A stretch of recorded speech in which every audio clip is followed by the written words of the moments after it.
tal? Un saludo a los que se conectan en este audio en vivo de Muertos al Pecado. Hoy lo estamos haciendo algo temprano, pero solamente es para aclarar una frase que se publicó, precisamente es la que se puede ver en la imagen.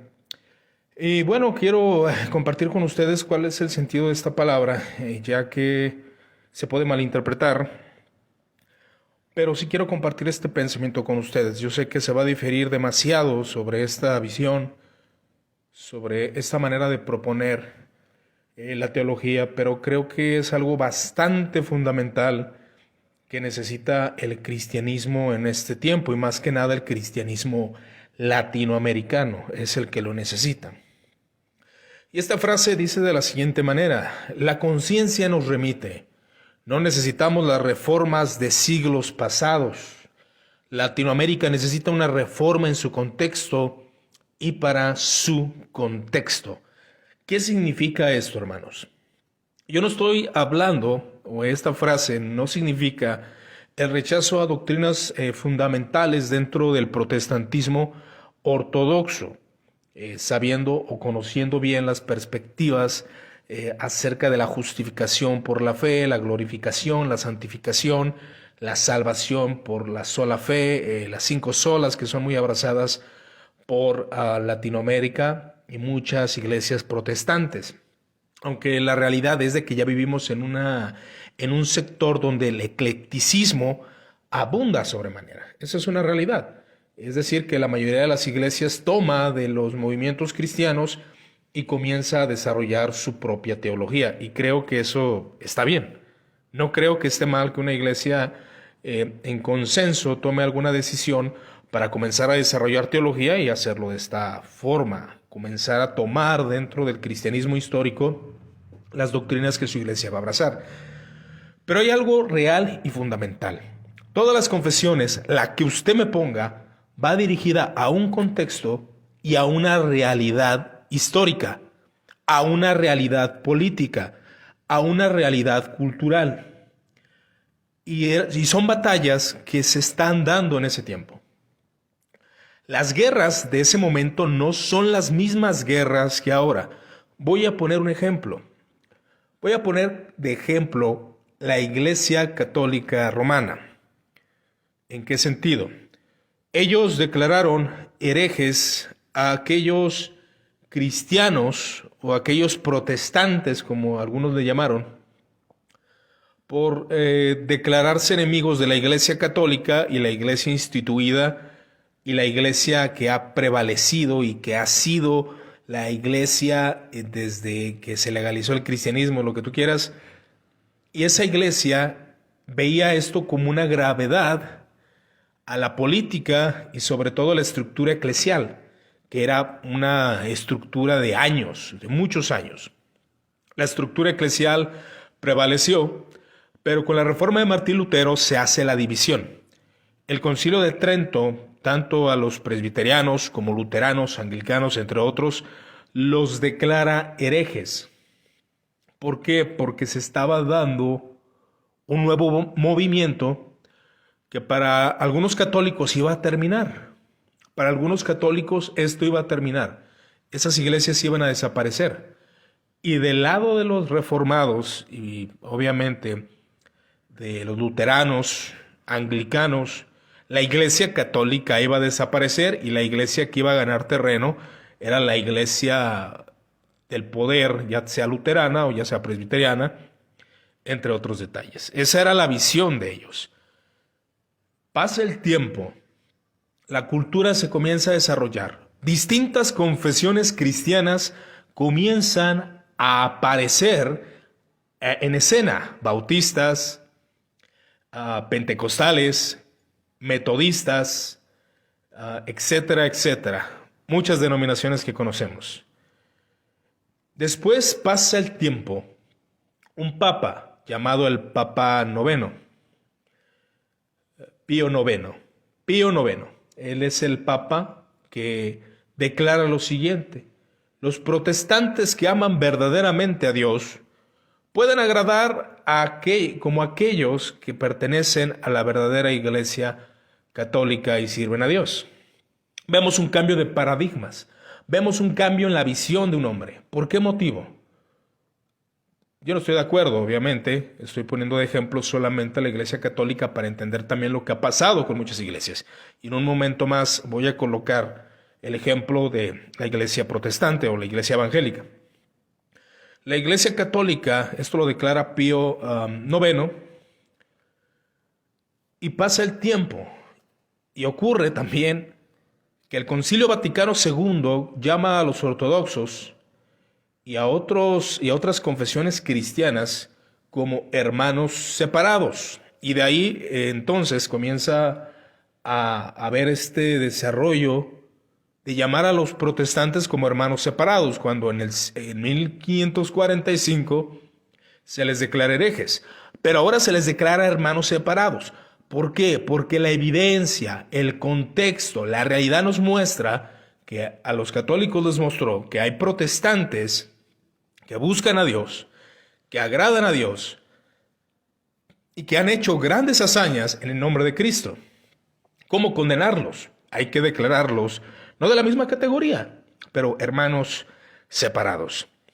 Y así es como el Concilio Vaticano II llamó a algunas confesiones históricas. Ahora, cabe mencionar que no a todas, solo algunas. Ahora, ese es un ejemplo de cómo el desarrollo teológico de la Iglesia Católica, de cómo ver a aquellos que en su tiempo consideraba enemigos, fue cambiando.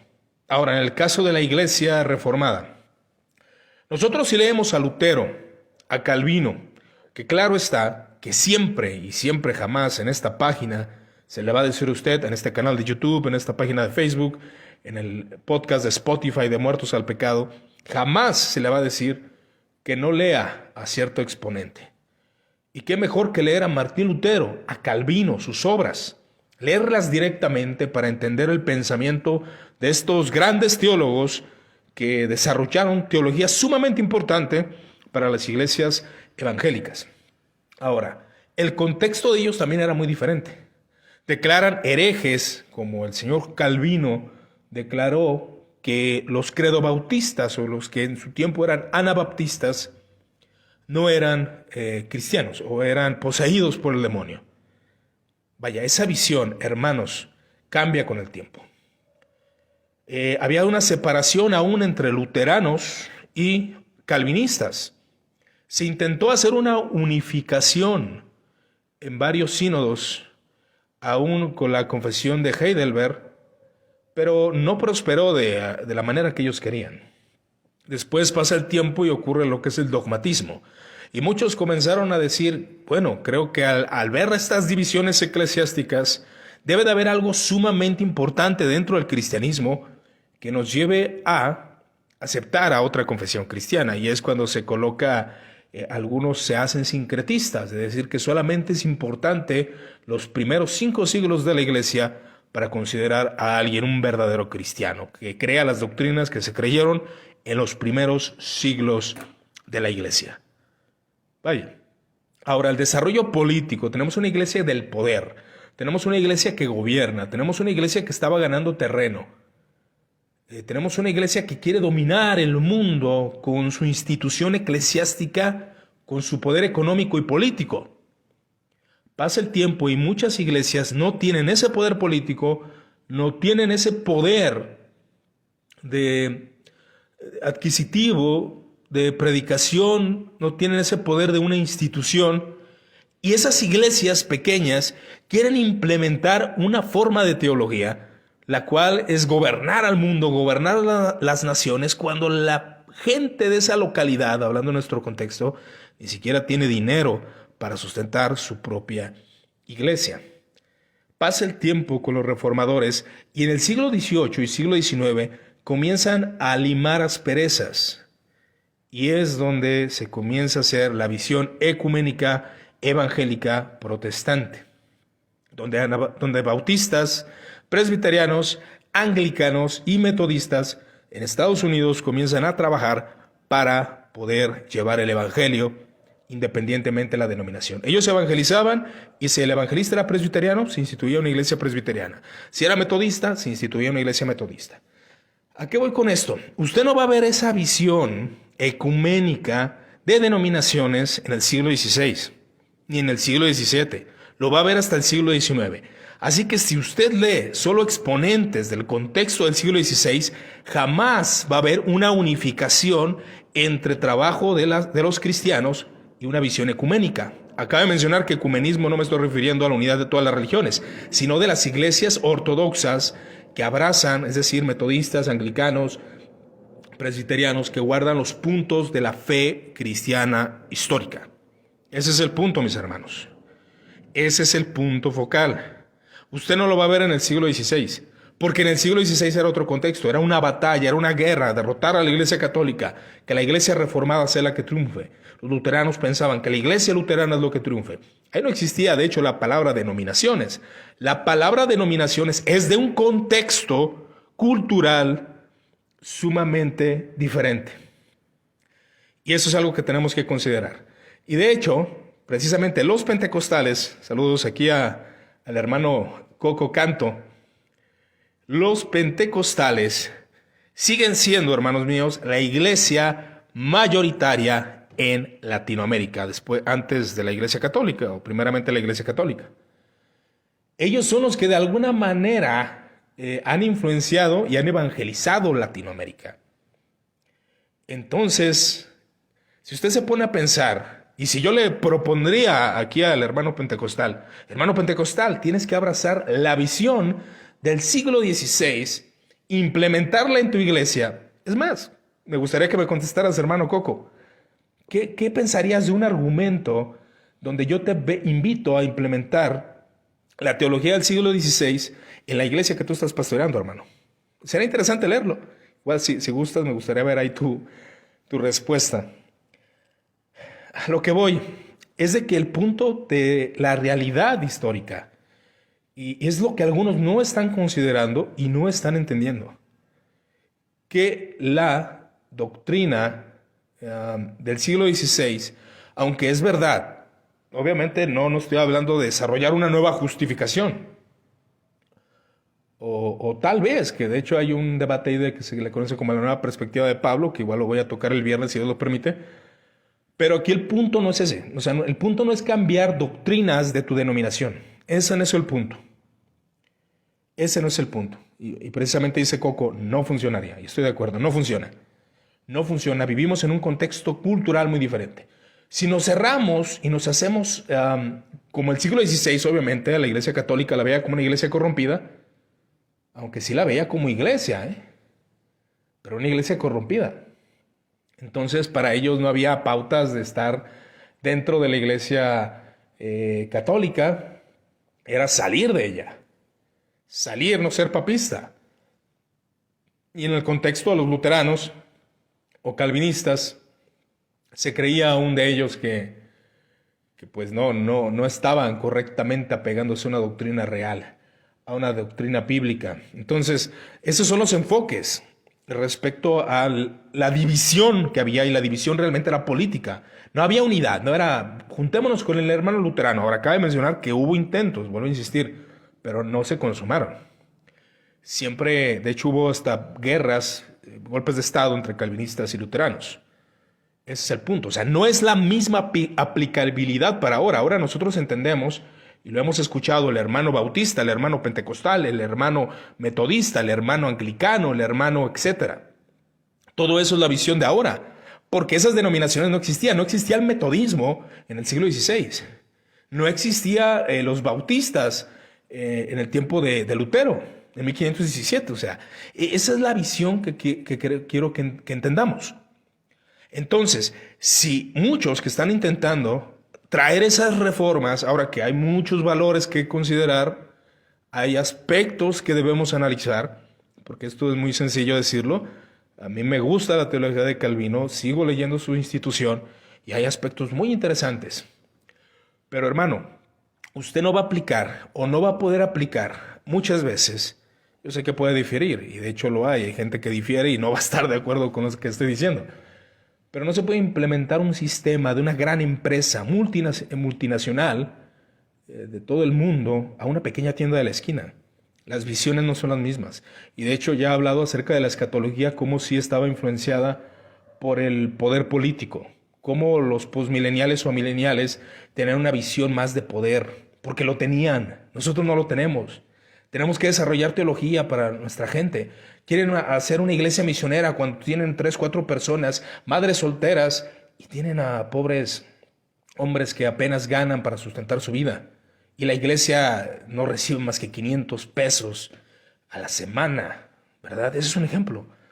Se debe desarrollar teología para el tiempo en el que estamos. Y esto lo puede hacer, claro está, gente que esté relacionada y comprometida con su iglesia local. Usted conoce los problemas de su iglesia. Sabe cuál es, nuestro contexto es de que hay muchas denominaciones, hay hermandad entre algunas de ellas, pero algunas han decidido separarse y algunas sí se han alejado demasiado del cristianismo ortodoxo.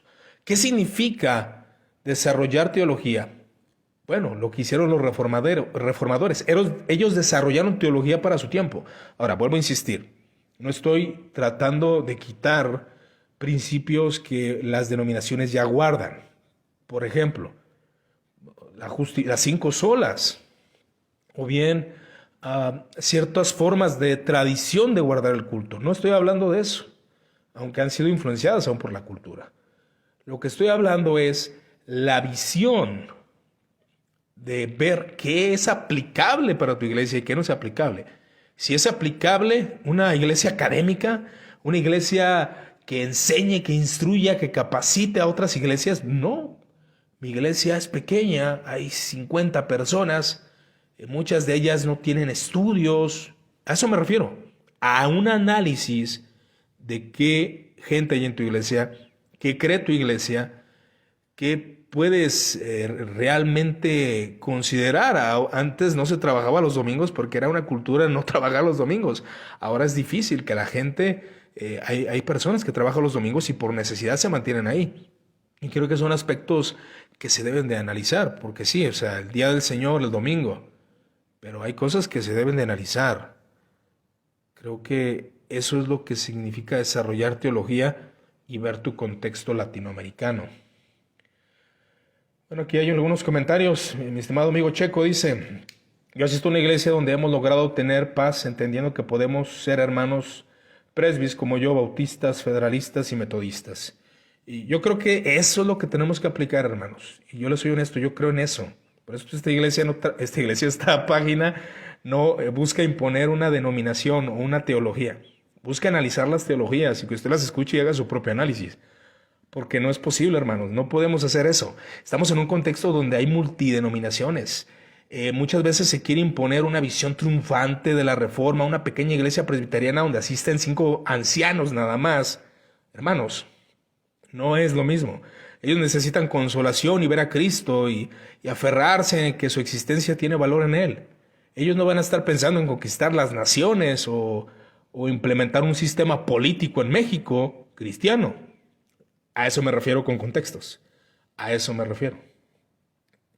Sigue diciendo Checo: me ha costado trabajo entenderlo por el celo a la doctrina, pero nos unen las bases doctrinales básicas. Sí, definitivamente, y yo soy consciente que son los primeros concilios ecuménicos, de hecho. Estimado Coco dice: muy bueno eso que dices con respecto a la visión de denominaciones, que estaba lejos del pensamiento de los reformadores, no existía, porque su contexto era diferente. Aquí saludos al estimado Anthony. Saludos, Anthony, allá hasta Chicago. Y a eso me refiero, y de hecho un hermano me comentó, dice bye bye, dice adiós a la página. Está bien, yo entiendo, porque bueno, la frase es muy confrontante. O sea, es como si estuviéramos rechazando todo el aspecto de la reforma. No estoy diciendo eso. No estoy diciendo que la iglesia presbiteriana transmute, ¿verdad? Y menos, obviamente, ¿qué es eso, verdad? Pero esto yo no lo propongo, lo que estoy hablando yo no lo propongo. De hecho, pues yo tengo una iglesia y tengo que trabajar en ella y al menos aplicar estos principios de ver el contexto, qué mi iglesia, qué necesita, desarrollar teología para mi iglesia, y no solo yo, sino las personas que apoyen, de alguna manera están desarrollando teología, aunque no la sistematicen, aunque no la escriban en una hoja, aplican ciertos principios. Latinoamérica, por ejemplo, lo que se ha planteado de la nueva reforma. Esto de la nueva reforma sí trajo que muchas personas abrazaran principios, por ejemplo, las cinco solas, el tulip, lo que se dio a conocer por los predicadores famosos.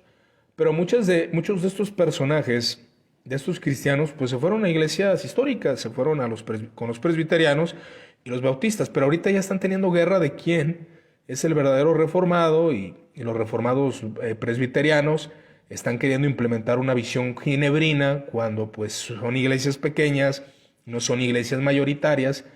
Los que podrían hacer una reforma en multitudes, pues realmente son los pentecostales, aunque son los más atacados.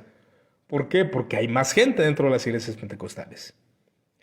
Las iglesias más famosas, bautistas, llegan a 200 personas, bautistas particulares, y es solamente una, ¿verdad? Entonces a lo que voy es de que la teología es bastante abundante. Y en su tiempo se desarrolló la teología de Ginebra, para Ginebra, la teología luterana para Alemania. Lea las confesiones, hermano. Al rey Carlos V, y se declaraba muchos contextos culturales e influencias de lo mismo. Entonces, el desarrollo de la teología latinoamericana es pensar qué realmente es aplicable, qué se ha quedado atrás. Puse el ejemplo de la Iglesia Católica, ¿por qué? Porque la Iglesia Católica es la más tradicional, hermanos, y tuvo cambios en su visión. Precisamente por ello, por los contextos, se necesita hacer algo. Se necesita acercarse al pueblo. Se necesita considerar a los protestantes como hermanos separados para no ser hostiles contra ellos. Que claro que hay gente que sigue siendo hostil, pero las reformas institucionales se hicieron. Las reformas institucionales dentro de la Iglesia Católica se hicieron. De hecho, es una reforma, pero nosotros le conocemos como la contrarreforma. Y la contrarreforma hizo sus reformas eclesiales aún en el sacerdocio y todo, pero hasta el Concilio Vaticano I, Concilio Vaticano II, se tratan otros temas y se hacen reformas. Y aún el ejemplo de cómo las denominaciones en Estados Unidos comenzaron a trabajar en la unidad ecuménica. Ellos no estaban poniendo a pensar, vamos a reformar el mundo y vamos a hacer a todas presbiterianas, no. De hecho, trabajaron en conjunto. Y si el pastor tenía convicciones presbiterianas, colocaba su iglesia presbiteriana. Pero trabajaba en conjunto con el metodista. De hecho, así pasó en una iglesia en la que yo estaba. Los pastores eran coreanos y eran presbiterianos, hermano. Y trabajaron en conjunto con una iglesia pentecostal para evangelizar una pequeña localidad. Lo lograron. Los presbiterianos dijeron, está bien, nosotros no vamos a influir en su cristianismo, en su forma de adorar. Avancen en la evangelización. Y un día, en el año 2010, un joven de esa iglesia me evangeliza a mí, y aquí, un cristiano más dentro de la grey del Señor. Ese es el trabajo dentro de las iglesias. Ese es el enfoque dentro de las iglesias.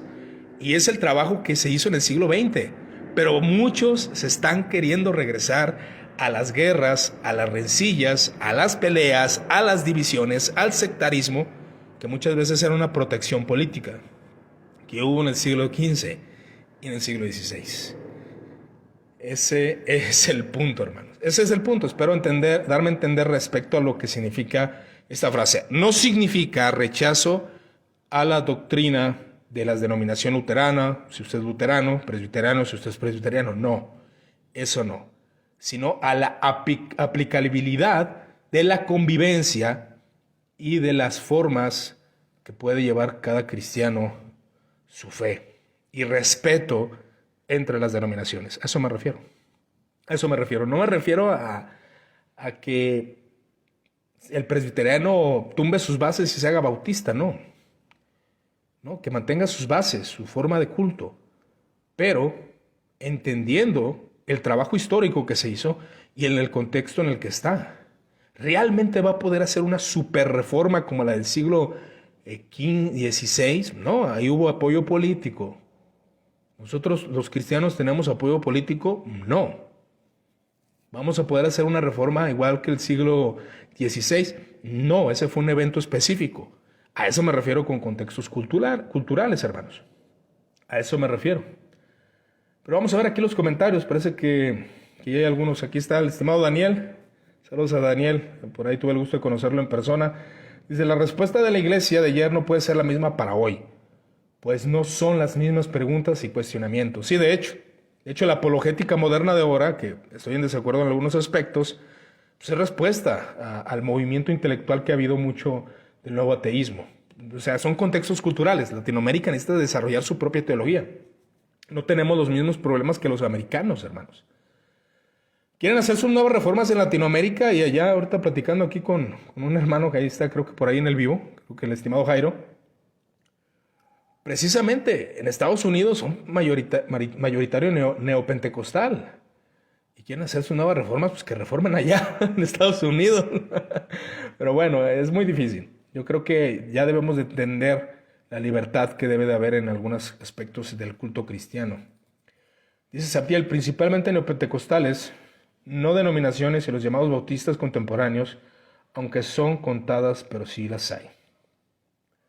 Principalmente neopentecostales. Igual creo que ahí se refiere a algún contexto a lo que dije, pero no recuerdo bien qué comenté. Dice, al mal del pentecostalismo, que le gusta mantenerse alejados del texto histórico y como acostumbrados a la Reina Valera, tomando todo de manera literal, incluso algunas veces toman la escritura como si fuera escrita directamente de ellos, tomando serpientes en las manos, desórdenes, balbuceo, creyendo acreditar todo el Espíritu Santo.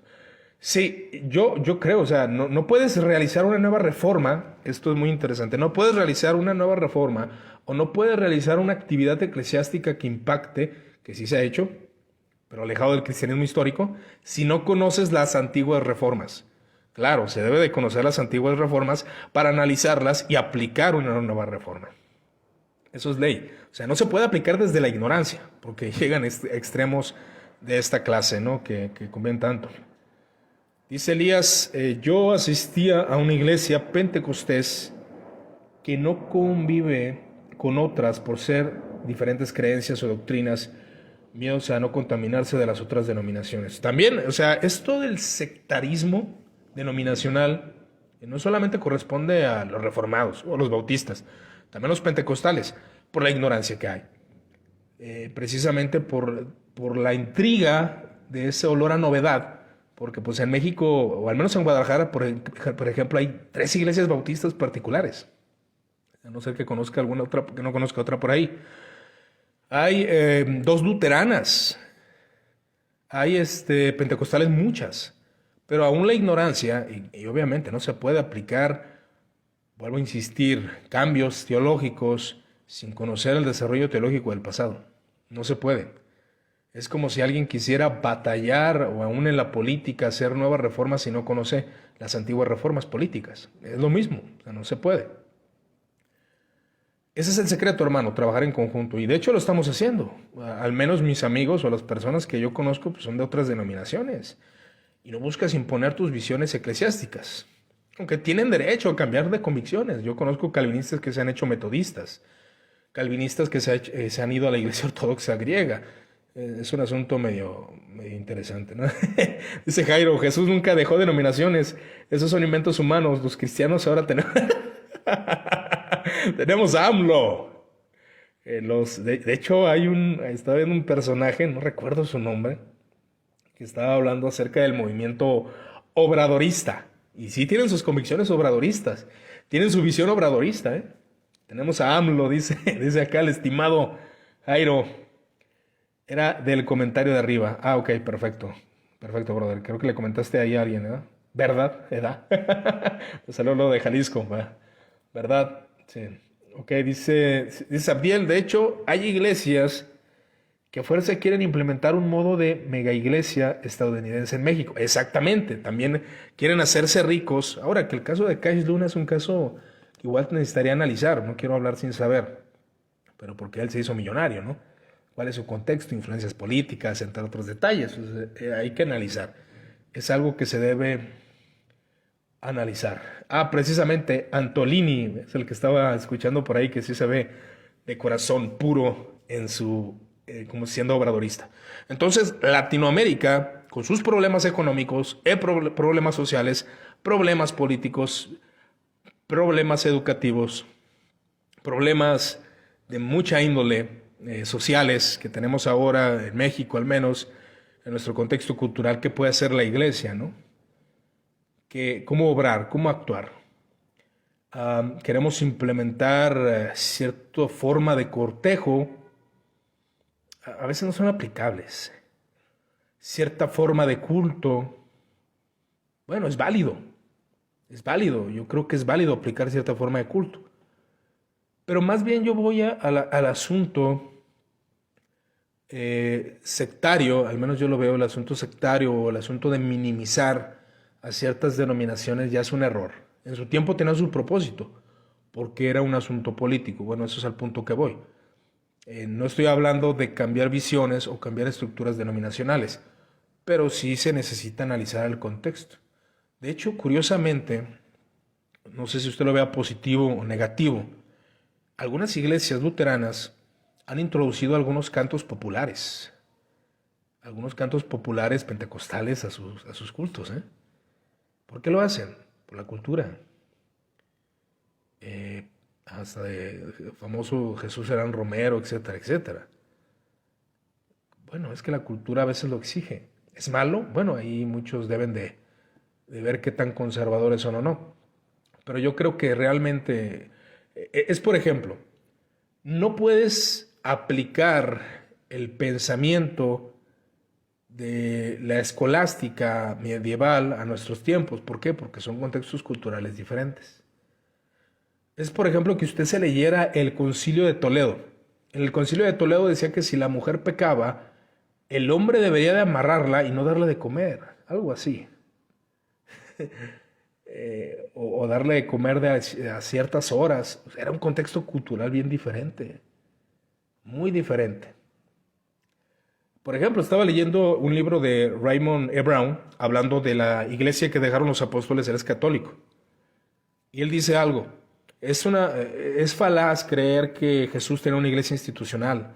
No la tenía, él estaba formando una, apenas comenzando. Los apóstoles no eran sacerdotes, él dijo, no lo eran. Pero el sacerdocio se deja conforme va desarrollando la institución y conforme las decisiones de los concilios. ¿Por qué se decide por el celibato? Porque sí estaba habiendo abuso. Había gente que estaba abusando y heredaba las iglesias. Y se hacía una corrupción total. Por eso se determina en el contexto cultural el celibato. Esa es una doctrina antibíblica. Bueno, había personas que sí tenían esa capacidad. Y si alguien quería pertenecer al sacerdocio, pues era con base a su decisión. Y estoy hablando del Concilio de Nicea, no estoy hablando de la Edad Media. Estoy hablando del Concilio de Nicea, donde se aplicaron ciertas medidas de celibato, aunque realmente muy rara vez fueron guardadas por algunos. A eso es al punto que voy. O sea, el contexto cultural. Lea usted del Concilio de Toledo, de hecho está en internet. Vea las reglas que había, las disciplinas que había. Pues era una cultura diferente. No puedes aplicar esas reglas ahora, hermano. Dice el estimado Jairo, recuerda también que el presbiterianismo es la denominación que más pierde miembros al año. Eso es muy interesante, es un dato que Jairo precisamente me estaba comentando. La iglesia que en Estados Unidos, igual, corrígeme si estoy mal, si no entendí, la iglesia en Estados Unidos que pierde más miembros es el presbiterianismo en Estados Unidos. En México hay muy pocas iglesias presbiterianas. ¿Usted cree que ese pequeño movimiento puede hacer algo? Claro, si nos ponemos idealistas y decimos, es que se va a armar una nueva reforma y el presbiterianismo va a ser la iglesia mayoritaria en Latinoamérica. Bueno, puede pasar, pero puede pasar con los bautistas, o puede pasar con los pentecostales, o puede pasar con los metodistas, que una revolución metodista aparezca. Si se trata de idealizaciones y de prospectar a futuro, pues podemos idealizar muchas cosas. Pero si nos basamos en números, y si nos basamos en estadística, y si nos basamos en muchos aspectos que hay que considerar, pues efectivamente la iglesia mayoritaria viene siendo ¿cuál? Pentecostales y católicos romanos. Si nos vamos a estadísticas, hermano. Pero Dios puede hacer algo y levantar un movimiento, sí, pero cualquiera puede argumentar eso. ¿Qué es lo que estamos viendo? ¿Cuál es la realidad? ¿Cuál es la realidad? ¿Verdad? O sea, ese es el punto. Espero darme a entender. Ahora, ¿yo tengo la respuesta de qué tipo de teología desarrollar? No, claro que no. Yo solo soy una persona que da sus opiniones. Pero sí estoy consciente de que al menos la historia de la iglesia me muestra eso, que los contextos culturales demandaban reglas de disciplina y formas de ver el cristianismo. ¿Qué enemigos tenemos nosotros ahora? ¿Qué enemigos hay en la iglesia ahorita? ¿Son los mismos del siglo XVI? No. ¿Son los mismos conflictos políticos? No. Ese es el fundamento, hermanos. Ese es el punto. Dice Sabdiel, las tipo de mega iglesias de modelo de Estados Unidos pegan en México porque la gente de nuestro país quiere ser one B, que quieren ser estilo gringo, exactamente. O sea, aquí no aplica, brother. O sea, no. Decía un político por ahí. No, hay gente que gana 50,000 pesos al mes y sobrevive. Amigo, eso es un gran salario. Y este hombre es político y es de dinero. La gente aquí gana, hay gente que gana 4,000 pesos al mes. Haga la conversión ahí en Google de cuánto es en dólares. 4,000 pesos al mes, hermano. 1,000 pesos a la semana. ¿Usted cree que esos van a vivir como ricos? Bueno, si le pegan al gordo, es meterte al contexto. ¿Cuál sería el desarrollo teológico de una persona así? Bueno, me voy a esforzar, voy a trabajar, puede que Dios me prospere, pero puede que no. Él ya está desarrollando una teología en su contexto. Voy a ser un Cash Luna.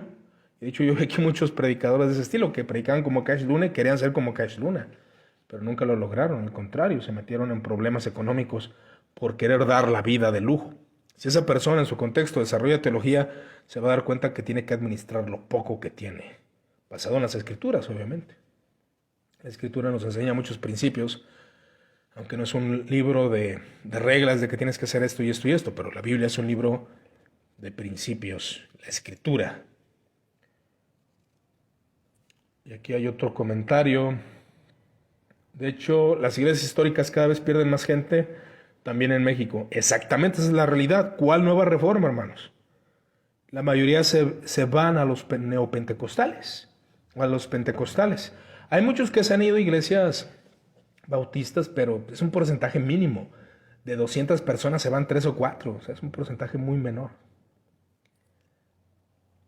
Dice Oscar Aldana, con Cash Luna ha sido un caso extraño. Soy de Guatemala, hasta donde sé.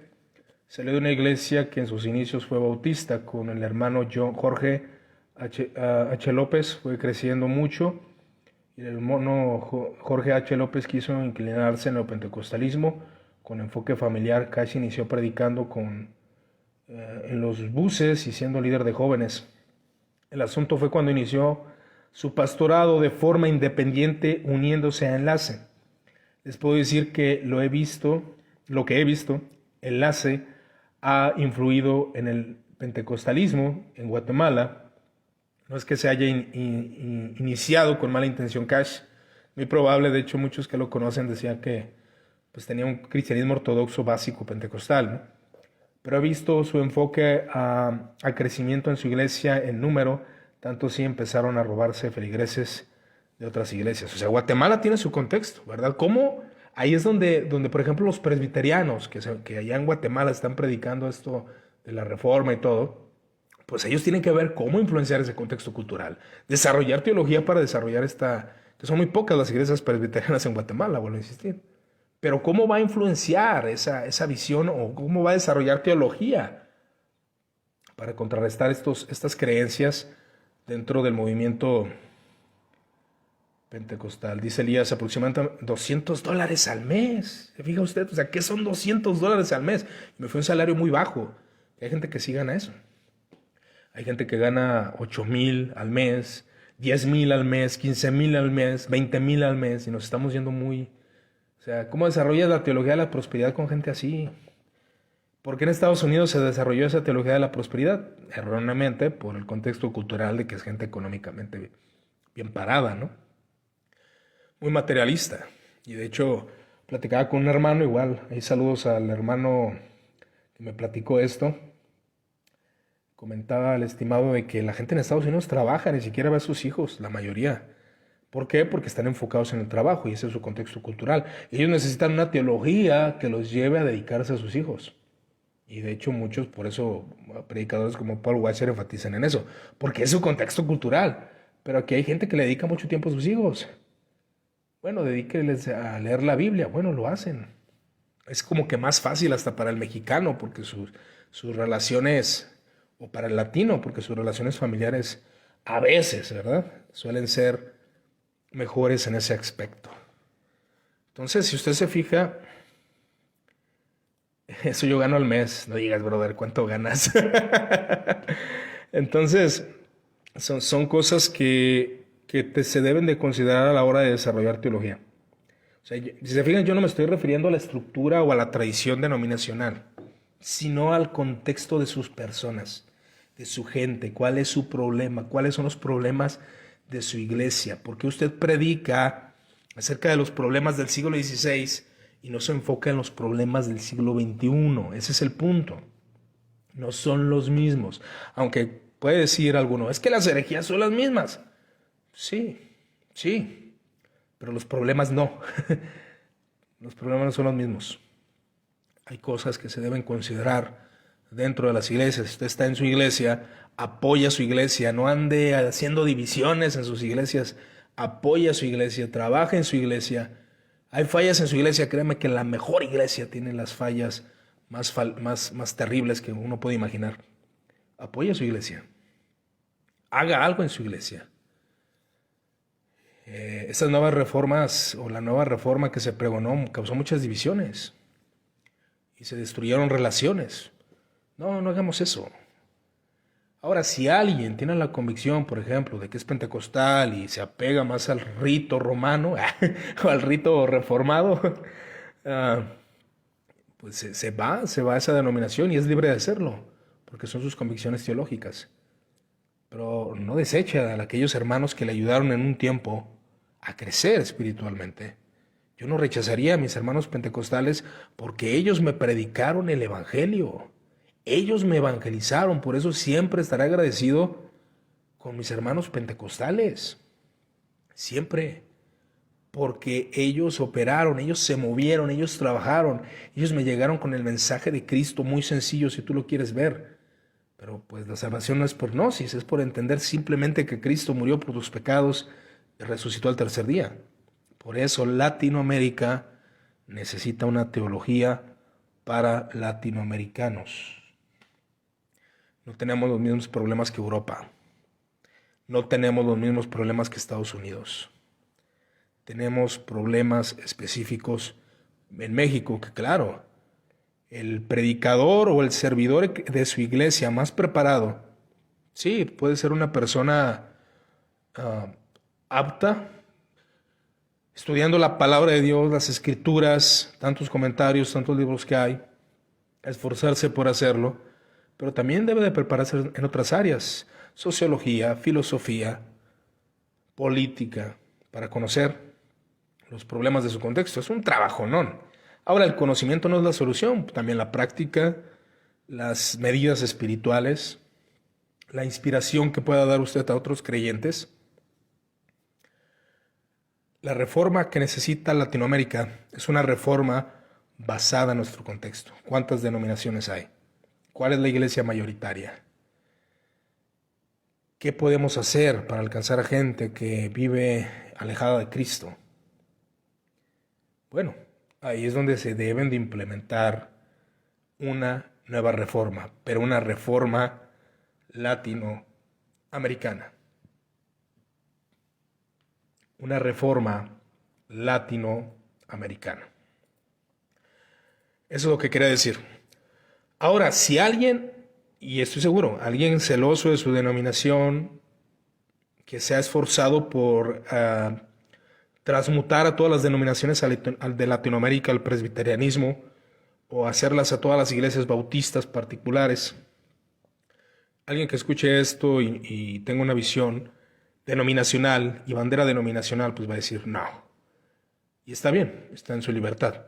Pero esta es la opinión que no solamente yo tengo, sino que algunos teólogos, como el conocido Raúl Saldívar, que tiene un libro que me recomendaron y he visto y lo vi un poco, no lo he leído todo, no lo voy a mentir, pero tiene una visión semejante. Y de hecho esto ya lo habíamos conversado y es obvio, es de sentido común. Ahora, como dicen los presbiterianos y bautistas, es de lógica y necesaria consecuencia entender esto. Hay un libro que se llama Teología Sistemática desde una perspectiva latinoamericana, de Raúl Saldívar. Igual para que si lo quiere comprar, pues puede hacerlo. De hecho, nosotros lo distribuimos también, por si alguno lo desea, pues puede conseguirlo también con nosotros.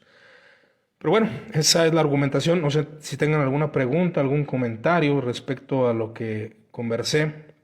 Probablemente se me escape algo que no estoy considerando. Pero bueno, al menos quería explicar esta frase para que lo entienda.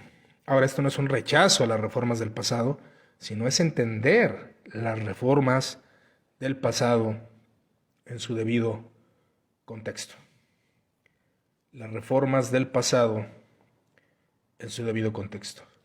Pues bueno, mis hermanos, yo les doy gracias por su atención. Cualquier duda y comentario, pues bueno, ya lo saben, estamos a sus órdenes igual. Probablemente desarrolle una serie acerca de la teología latinoamericana, que, hermanos, efectivamente, como dijo aquel predicador famoso, no hay doctrina bíblica en Latinoamérica.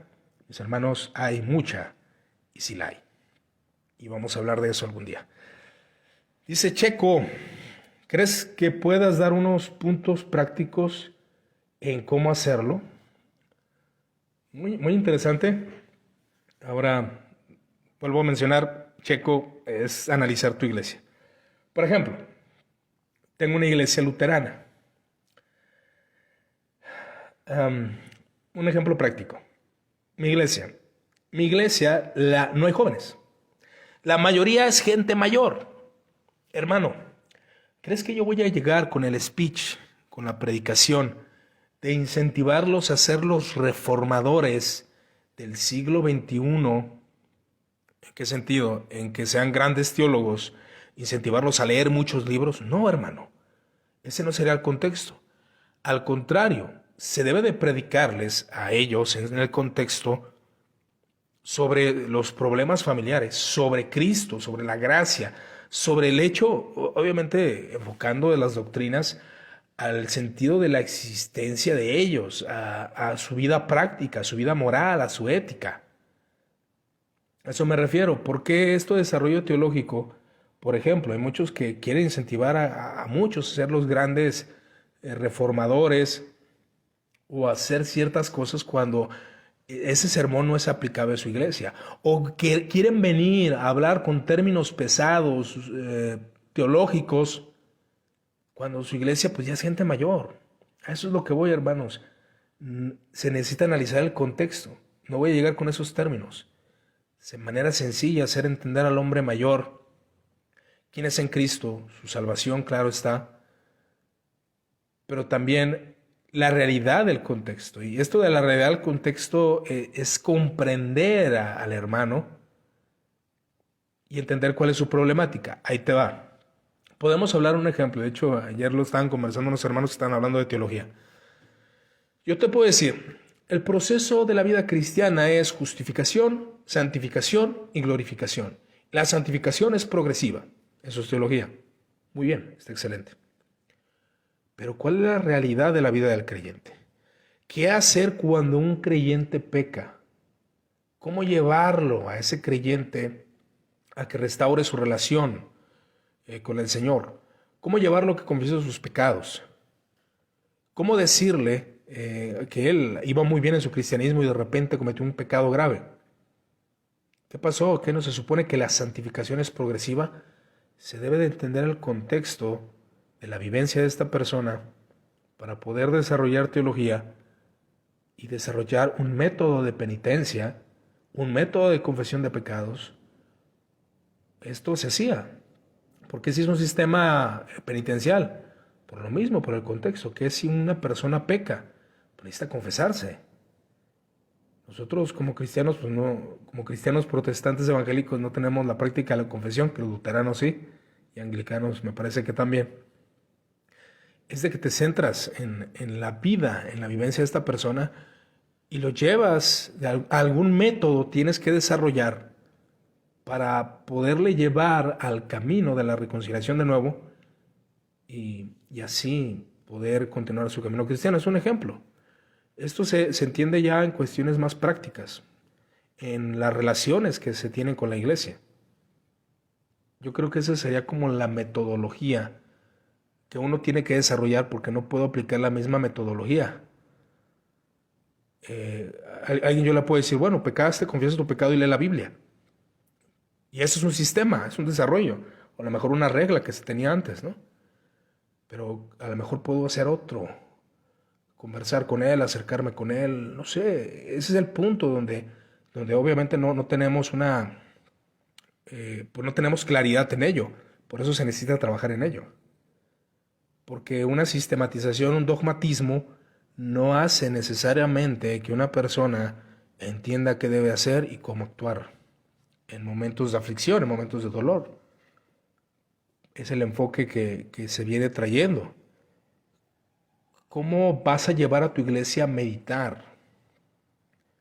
¿Bajo qué contexto o bajo qué forma de liturgia, ¿no?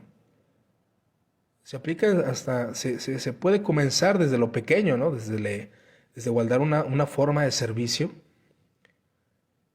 pero ya la práctica, las relaciones que vas teniendo con los congregantes, ahí es donde tienes que ver que no puedes aplicar el mismo sistema con todas las personas.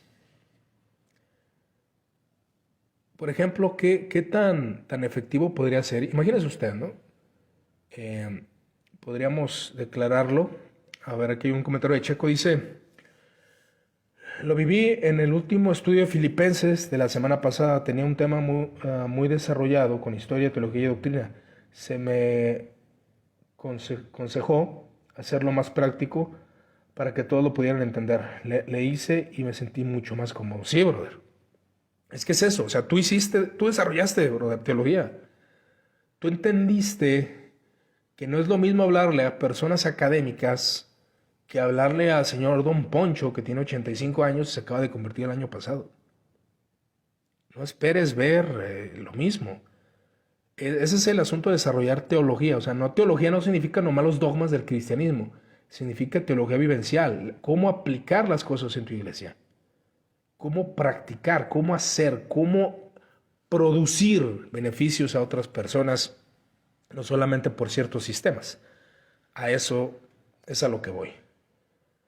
Pero bueno, yo creo que esto sería un punto solamente. Basta desarrollarlo. Yo creo que, como les comento, algún día que tenga tiempo, voy a comenzar a desarrollar lo que es la teología latinoamericana, qué teología latinoamericana hay y qué punto nos recomiendan estos teólogos, ¿no? Por mi parte sería todo. Les agradezco su amable atención. Cualquier duda, bueno, aquí hay otro comentario del estimado Checo, dice, tenía historia de los pactantes escoceses, menciones de la confesión de Westminster y catecismos, pero lo mandé a un nivel más bajo y sí fue mejor. Sí, es que si llegas con eso, los pactantes, ¿y esos quiénes son? Los escoceses. Ah, pues ve el contexto de los pactantes escoceses. Desarrollaron teología para su tiempo, hermanos. Miren, por ejemplo, estaba hablando de esto y me gustó mucho este artículo de Irenismo Reformado. Ellos propusieron la verdadera veneración de los santos y cómo algunos reformados guardaban un calendario litúrgico con la intención de recordar a esos santos como ejemplos de vida, nada más. Obviamente no se les rezaba ni nada. Bueno, ese es un contexto, fíjese. Pero un contexto más radical rechaza totalmente a nombrar aún ese tipo de enseñanza de veneración de los santos. ¿Por qué? Por su contexto cultural. ¿Verdad? Entonces, ese es un ejemplo. Ahora, si tú me preguntas, oye, ¿cómo lo hacemos? Bueno, es que yo no sé. Pero es una realidad, o sea, es una realidad de opinión, nada más. Aquí la cuestión es de que nos acerquemos a ciertos exponentes que ya están desarrollando algo para nosotros llevar a cabo estos trabajos y estas labores de mostrar a Cristo bajo nuestro contexto, bajo nuestros puntos de vivencia de la hora. Les doy gracias ahora sí por su atención. Cualquier duda y comentario, ya lo saben, estamos a sus órdenes.